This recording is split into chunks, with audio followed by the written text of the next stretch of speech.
اللهم صل على سيدنا محمد يا رب صل وسلم دائما أبدا على حبيبي.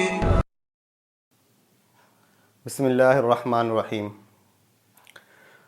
محترم سامعین، گزشتہ دنوں ایک بیان خودکشی کے موضوع پہ ہوا تھا اور اس میں یہ بتایا گیا کہ ہمیں اس طرح کے واقعات کو روکنے کے لیے اپنی شادی شدہ زندگیوں میں، اپنی شادی بیاہ میں اسلامی تعلیمات کو مد نظر رکھنا چاہیے. تو اس پہ ایک بہن کا یہ سوال آیا کہ اسلامی تعلیمات کیا ہیں اور کس طریقے سے ہم اس کو اپنی شادی بیاہ کے جو تقریبات ہیں ان میں مد نظر رکھیں گے. تو اس حوالے سے ہمیں چند نکات کا خیال رکھنا پڑے گا. نمبر ایک، جب شادی کی ابتدا ہوتی ہے، رشتہ تلاش کیا جا رہا ہوتا ہے، تو حدیث شریف میں آیا ہے کہ انسان جب شادی کرتا ہے تو 4 وجوہات کی بنا پہ کرتا ہے. ایک، شادی بیاہ میں حسن و جمال کو دیکھا جاتا ہے، مالداری کو دیکھا جاتا ہے، اور اسی طریقے سے حسب نسب کو دیکھا جاتا ہے، اور تقوی اور دینداری کو دیکھا جاتا ہے. تو نبی کریم صلی اللہ علیہ وسلم نے ارشاد فرمایا کہ میں تم لوگوں کو وصیت کرتا ہوں کہ تم لوگ تقوی اور دینداری کو ترجیح دو. نمبر ایک کہ رشتہ طے کرتے ہوئے تقوی اور دینداری کو دیکھا جائے. نمبر دو، نبی کریم صلی اللہ علیہ وسلم کا ارشاد ہے جس کا مفہوم ہے کہ نکاح کا اعلان عام کرو اور مساجد میں منعقد کرو.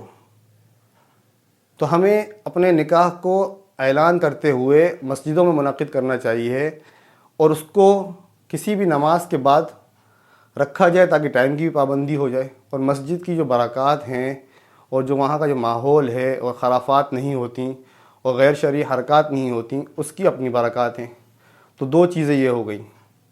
نمبر 3، ہر وہ رسم جو نبی کریم صلی اللہ علیہ وسلم سے ثابت نہیں ہے، صحابہ اکرام سے یا اسلامی قوانین میں یا اسلامی تاریخ میں ثابت نہیں ہے، ان کو اپنی زندگیوں سے نکال دیا جائے شادی بیاہ کے معاملات کے اندر.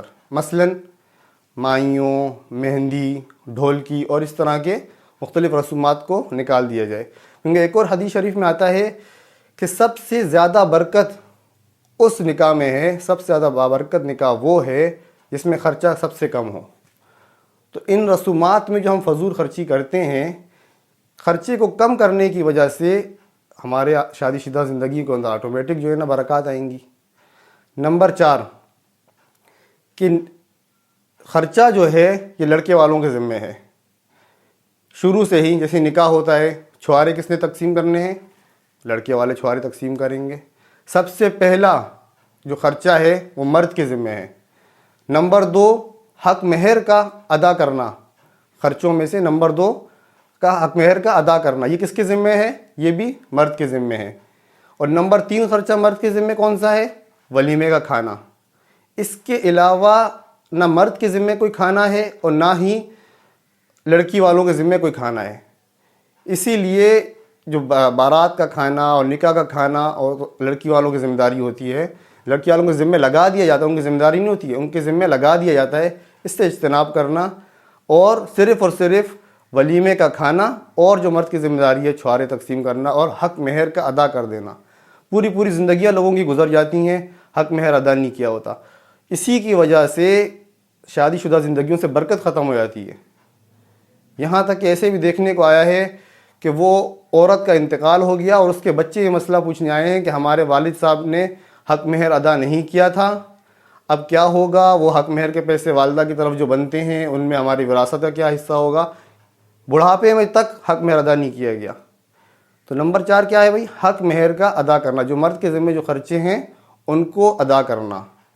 ان پوائنٹس کو اپنی زندگیوں میں لانے سے، ان بنیادی چیزوں کو پہ عمل کرنے سے اور ان کو اپنی ترجیحات بنانے سے ہماری زندگیوں سے غیر شرعی معاملات سماب نکل جائیں گے، اور ہماری شادیوں کے اندر جو اسلامی قوانین اور اسلامی سنت طریقوں پہ عمل کرنے کی وجہ سے برکات ہوں گی، ان کا انشاءاللہ نتیجہ ہماری زندگیوں میں سامنے آئے گا.